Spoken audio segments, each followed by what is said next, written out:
Hello friends, I am a YouTuber and welcome back to It's All About Photoshop.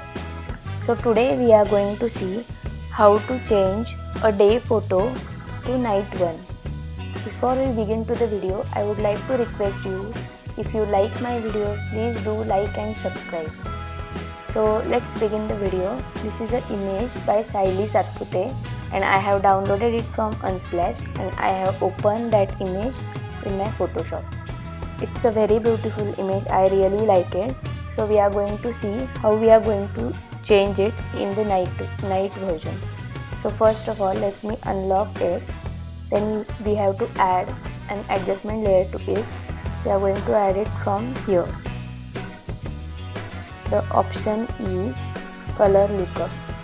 So in your panel there will be first radio button selected, which is 3DLUT. So in front of that there will be one drop down. Just select that and go inside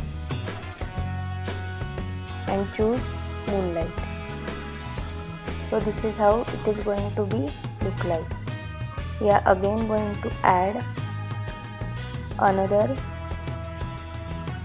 color lookup to see how the different effects on it are working. Let's say foggy night. So you will notice here this is one effect with the foggy night and this is the another effect with the moonlight. So this is how you can change a day image in the night version. That's all for the day. Thank you so much for the watching.